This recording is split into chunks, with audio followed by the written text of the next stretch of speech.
Hi hello नमस्ते हजुरहरूलाई Saraswati P cooking च्यानलमा स्वागत छ।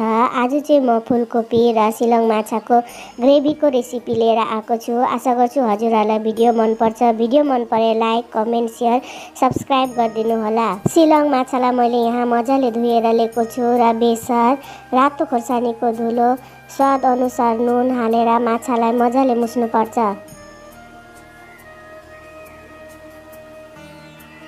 माछा यतिको मुछिसकेपछि हाम्रो माछा फ्राई गर्नुको लागि रेडी भयो। माछा फ्राई गर्नुको लागि मैले यहाँ कराई बसालेँ। कराई मजाले तातेपछि तेल हालिदिनुपर्छ। तेल मजाले तातिसकेपछि एक एक कुरा गर्दै माछालाई हालिदिनुपर्छ। एक एक कुरा गरेर माछा हालिसकेपछि रातो गरेर फ्राई गर्नुपर्छ र माछा फ्राई हुन्जेल म यहाँ मसला पिस्छु। मसला पिस्नुको लागि मैले यहाँ मिक्सी जार लिएको छु र एउटा प्याज काटेर लिएको छु, लसुन, अदुवा, खोर्सानी, 1 चम्चा जिरा, 1 चम्चा तोरी, ठुलो चम्चाको 1 चम्चा सेतो तोरी, बेसार, पानी हालेर मसलालाई मजाले पिस्नुपर्छ र यतिको भएपछि हाम्रो मसला रेडी भयो। माछा एकपट्टि फ्राई भइसकेपछि अर्कोपट्टि पल्टाइदिनुपर्छ।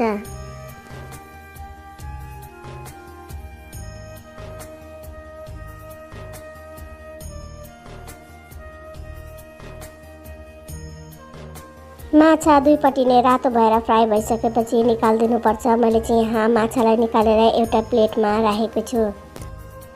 माछा फ्राई गरेको तेलमा फुलकोपीलाई फ्राई गर्नुपर्छ। मैले चाहिँ यहाँ फुलकोपीलाई यतिको साइजमा काटेर लिएको छु र मजाले पानीले पखालेर लिएको छु। तेलमा एक कुरा गर्दै फुलकोपीलाई हालिदिनुपर्छ र फुलकोपीलाई मजाले फ्राई गर्नुपर्छ। 5 मिनट फुलकोपीलाई मजाले पकाउनुपर्छ। स्वाद अनुसार नुन हालेर फुलकोपीलाई मजाले चलाइदिनुपर्छ। यतिको भइसकेपछि हाम्रो फुलकोपी पनि रेडी भएर निकालेर प्लेटमा राखिदिनुपर्छ। माछाको ग्रेभी बनाउनुको लागि यहाँ तेल हालिदिनुपर्छ र तेल तातेपछि हाफ चम्चा कालो जिरालाई हालिदिनुपर्छ र पिसेर राखेको मसलालाई हालेर मजाले चलाइदिनुपर्छ। काटेर राखेको टमाटरलाई पनि हालेर मजाले चलाइदिनुपर्छ। सानो चम्चाको हाफ चम्चा रातो खोर्सानीको धुलो, ठुलो चम्चाको 1 चम्चा धनिया पाउडर, सानो चम्चाको हाफ चम्चा जिरा पाउडर र स्वाद अनुसार नुन हालेर मजाले मसलालाई मिक्स गर्नुपर्छ। मसलालाई मजाले भुट्नुपर्छ। मसलाबाट तेल छोडिन थालेपछि रेडी हुन्छ र यतिको मसला फ्राई भइसक्यो र हाम्रो मसला रेडी भयो र फुलकोपीलाई हालेर मजाले मिक्स गरिदिनुपर्छ मसलामा। फुलकोपीलाई मसलामा मजाले भुट्नुपर्छ। फुलकोपी मसलामा मजाले भुटिसकेपछि पानी हालिदिनुपर्छ। आफूलाई चाहिने अनुसार ग्रेभी हाल्नु होला। मैले चाहिँ यहाँ यतिको ग्रेभी हालेको छु।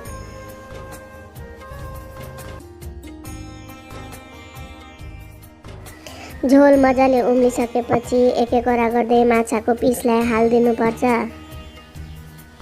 सबै माछाको पिस हालिसकेपछि काटेर राखेको धनिया पत्तालाई हालेर मजाले छोपेर 5 मिनट मिडियम फ्लेममा पकाउनुपर्छ र यतिको भइसकेपछि हाम्रो माछाको ग्रेभी रेडी भयो र ग्यास अफ गरिदिनुपर्छ।